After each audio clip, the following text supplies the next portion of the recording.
Hello, MGTOW. Hello, man. This is Howard Dare. Thanks for stopping by. I want to talk about a tendency among some manosphere videos to make apologies, to be male apologists, to apologize for being male and for being MGTOW, because they feel like, well, I don't know, but it seems like, anger is not the appropriate emotion, is what they're saying.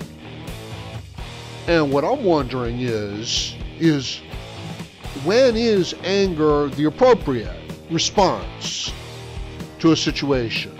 I mean, let me ask you this. If you were losing the greatest legacy, the greatest inheritance that man has ever created, how would you feel about that? When you saw that being wasted and going down the drain, how would you feel about that? Would you be like, well, what do I care? What difference does it make to me?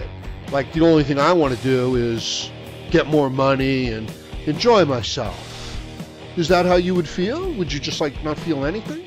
Could you watch Rome burn and just, have a good time?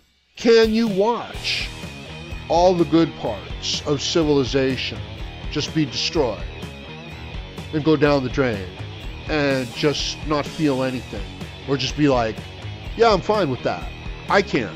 And I think anger is exactly what a person should feel when they witness the behaviors, the events, the ideas, the philosophies that lead up to it. As a matter of fact, I don't really know how you could feel anything but anger. Unless, of course, you're not involved. You know what I mean? Like, it's not your culture. And you're just like some fucking parasite that's just looking to get fat. Then I could understand how you would just be like, well, I don't want to judge anybody. I don't want to say anything that might make people think poorly of me. But if it was your inheritance, if it was your legacy, if it was something that your forefathers had built and sacrificed for, and the values that you had were the values that had built that civilization, you might feel something then.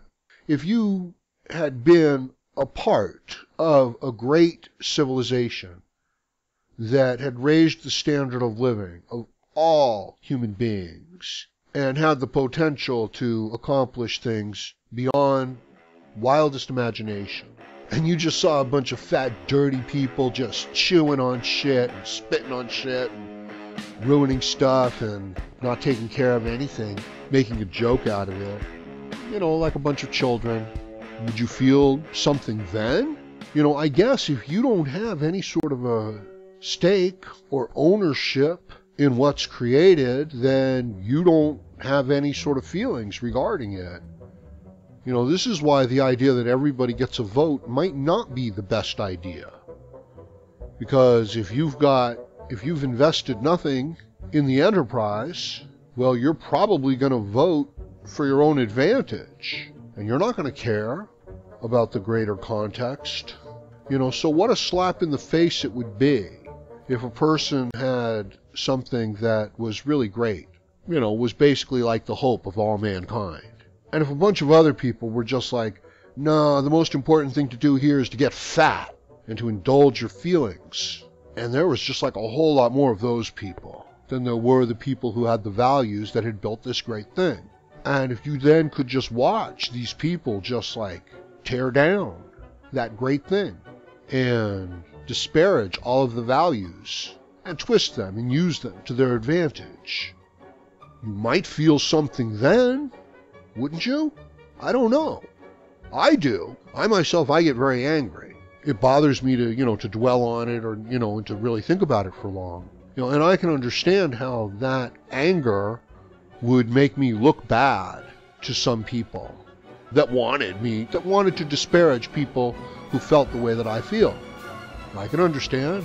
And I could understand how some people might want to be like, oh, I don't want to offend those people, but I don't give a shit about offending those people. I think those people are complete pieces of garbage.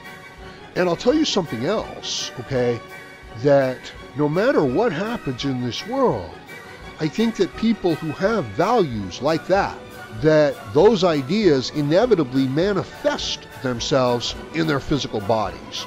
That those people just become, fat, disgusting slobs that become sick and are diseased. Because as I said, I believe that their values, their ideals, become manifested in their body.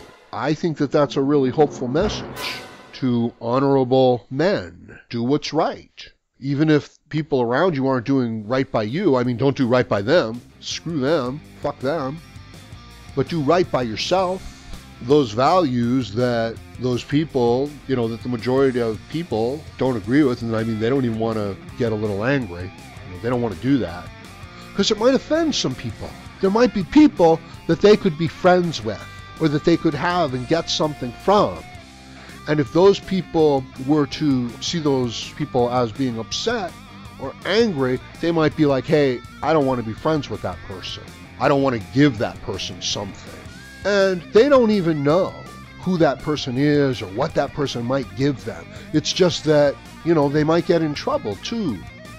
Like if they were to say, oh, you don't share any of the values of my society and my culture, you benefit from my society and my culture, and you're trying to destroy my society and my culture. I do value my society and my culture. I do value the ideals and the ethics behind it.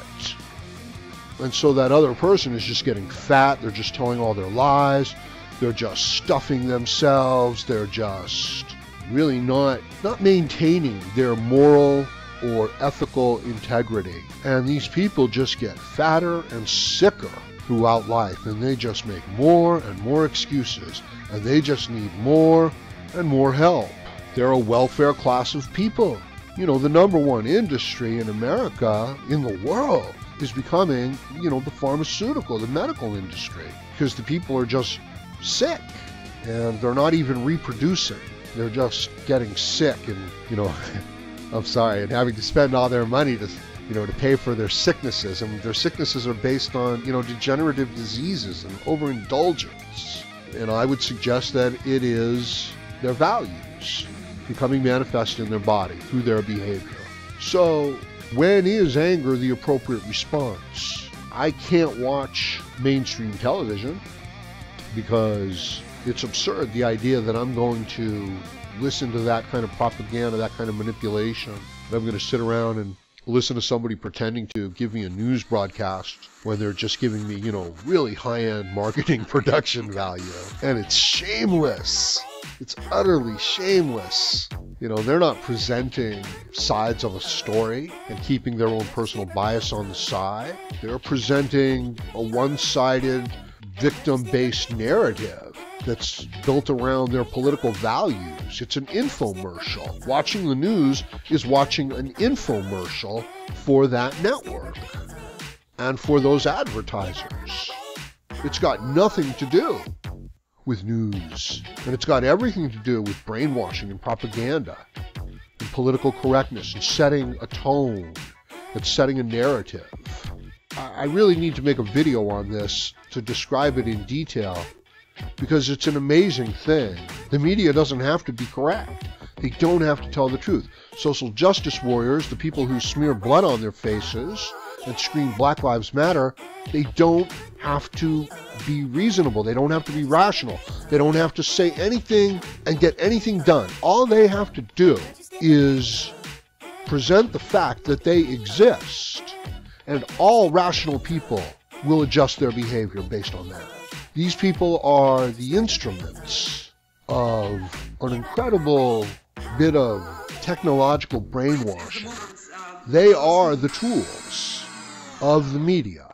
They are the enforcers of the status quo through their stupidity, through their ignorance, through their blind passion. As these people are protesting against Trump and just going crazy and making all these disgusting, left-wing accusations, as you hear them, any rational person is like, well, that's crazy. These people have let their passions just run away with them.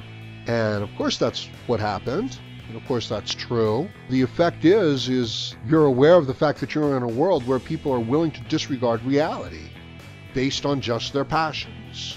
I don't know if I mentioned this in any previous videos, but it's worth mentioning. Let's say you get a call from one of the political parties, the Democratic Party, the Republican Party, talking to the Americans, right? And they say, they greet you by name, and they say, important issues coming up. We just wanted to know if we could count on you and your donation to help us in this situation. And you say, no, can't. I'm not going to give you any money, right? And they say, oh, okay, well, have a nice night. So you're like, well, that was annoying, but I didn't give them any money. But they don't have to get money from you for you to know that they're calling you. You know what I mean? That's heavy intimidation, isn't it? Just to know that they're calling you and that they've got your name, right? Good for you. You didn't give them any money. Good for you. You shouldn't. But they've got your name and they call. That's very intimidating. So these protests, all of them, even, the slut walks, the Black Lives Matter, these protests, these cultural movements, the people that are participating in are pawns. They're nothing. Should these cultural movements actually have the impact that they truly wish to have, what do you think they would do with the protesters that had gotten them into power? What do you think they would do? You think they would do anything different from what, the Communist Party did in China after it took power?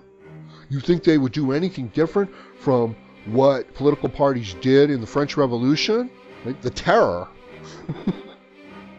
Right? You just gather up all your political opponents, even the people on your own side, and you just chop off their heads. You just destroy them. So the movement starts out on these principles, on these ideals, and you whip up the masses, and you whip up their emotions, and then they secure power. And then those people that brought them into power, that expect, to have changed the world, that expect now to have positions of authority, those people are nothing. Those people are pawns. Those people were used. And if they're going to be trouble, you get rid of them. And that's just like basic strategy too. That's real basic strategy.